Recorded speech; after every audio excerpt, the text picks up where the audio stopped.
When do you do applied marketing research? It's time to do new applied marketing research when a set of 4 criteria are met. Number 1, when you have exhausted secondary research sources. It's ironic, but we only do primary research after secondary. If secondary research exists at all, it's typically available fast and usually is cheaper than doing new primary research. Plenty of databases may hold answers to your research objectives or may be able to help you prove or disprove your research hypotheses.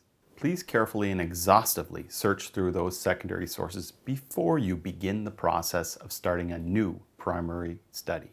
At the very least, doing secondary first helps you create better informed hypotheses. Smarter segment breaks, better demographic questions, more informed competitor lists, and criteria lists.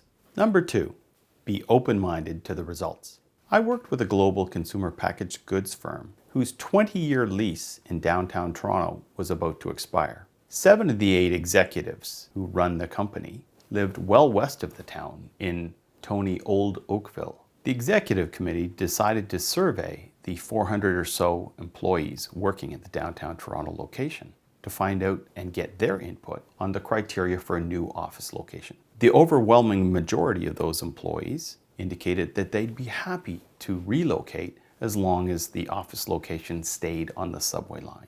The executive committee received the survey information, published them to all employees, and then promptly ignored them. The site they chose wasn't remotely close to a subway line and now involved hundreds of employees to make hours and hours of daily commutes. The impact on morale was, as you would expect, crushing. So the moral of the story is, if you don't intend to be open-minded to the results of research, don't do it. Number 3, only do applied marketing research if you have sufficient time and resources. Effective research is neither free nor immediate. It involves carefully crafting research objectives and hypotheses, drafting a complete brief, thoroughly searching for secondary information. It also involves checking the hypotheses you have and the research objectives with all involved parties: production, brand, sales. It's time-consuming, but shortcuts put the data's reliability at risk. It may also put the corporation's reputation at risk.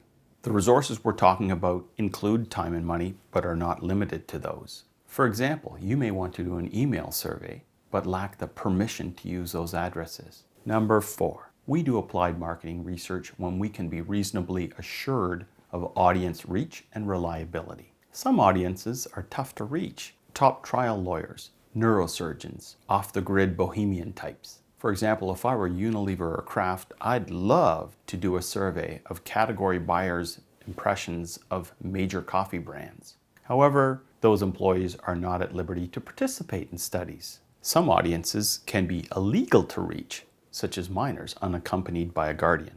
So those are the 4 circumstances to consider before conducting new applied marketing research. And as always, like, subscribe, put a comment below, and follow me on the Twitters.